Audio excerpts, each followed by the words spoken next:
AppleCross, a remote gem on the North Coast 500 route, offers one of Scotland's most breathtaking and unforgettable drives. The Bealach Naba, or the Pass of the Cattle, the winding, steep, single-track road is a highlight of the NC500, combining dramatic mountain scenery with a thrilling driving experience. Reaching AppleCross is not just about the destination, it's about the journey in itself.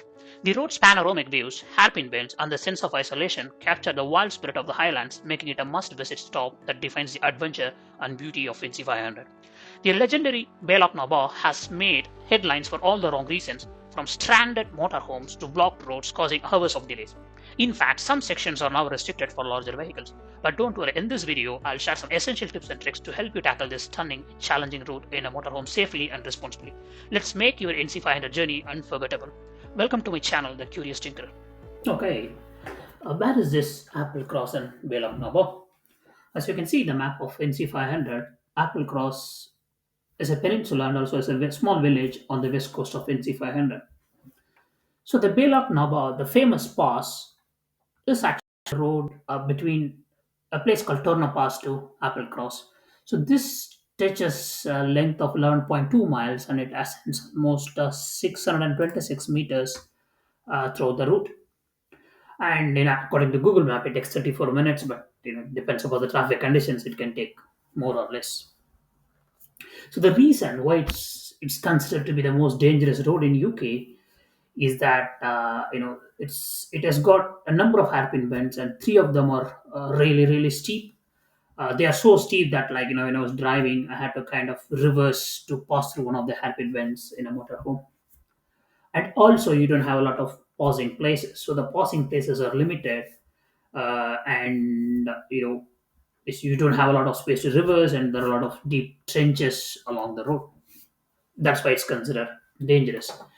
So if you are not a confident driver, or if you don't have any experience of driving a larger vehicle, any vehicle larger than your typical family car, and this is the first time you have rented out a motorhome, then I would advise you to avoid this route. You can still enjoy the rest of NC500. As you can see, there is a detour that kind of avoids Applecross and just goes around. You can enjoy the rest of the NC500 in your motorhome.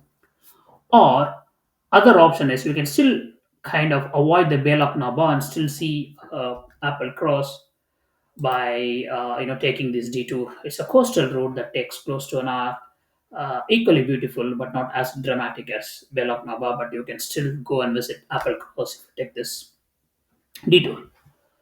If you're a confident driver and you have driven larger vehicles before, then I'll share some tips and tricks in this video that will help you to kind of navigate this safely. So the first trick is that uh, try to do the NC500 in anti-clockwise. So which means that if you do it clockwise, as you can see, you'll be going uphill in the hairpin bends. If you do it anti-clockwise, so what I mean to say is that when you do the pass, instead of going from Torna Pass to Applecross, if you are doing it clockwise, that's what you do. Try to do it anti-clockwise so that you come down Applecross down to Torna Pass. So that when you do that, when you are going the hairpin bend, you'll be going downhill. So the advantage of doing that is that when you're going downhill, obviously you don't need to worry about any power. But yes, you should be careful. You should be mindful about your braking. But you don't need to worry about power. And also, the most important advantage of doing this is that when you're going downhill, uh, in front before approaching a hairpin bend, you got great visibility to look down the hairpin bend, making sure that no other traffic is going to meet you at the hairpin bend, and there are plenty of pausing places just before the every hairpin bend, so that gives an opportunity that you just go there, wait there, take a look. You've got great visibility. Wait there, make sure no one is coming up, and then approach, which you can see in the video clip later. Thank you. In the first hairpin bend, as you can see, you got plenty of space to wait if you see a vehicle approaching. The first hairpin bend was pretty much uneventful. As you can see, it's not very steep, and also the visibility is excellent. This was not filmed by me. I was focusing on the driving, obviously. So this was filmed by my passenger sitting on the left side. So we're just going to approach a passing place. It's not a hairpin bend as such, but it's just a C bend. But I saw a car coming up, so I'm just pulling to the left and then just waiting patiently for the car to pass. There it goes. Yep, and then just continuing with the drive, approaching a bend. The visibility is less, so I'm just taking it nice and slow.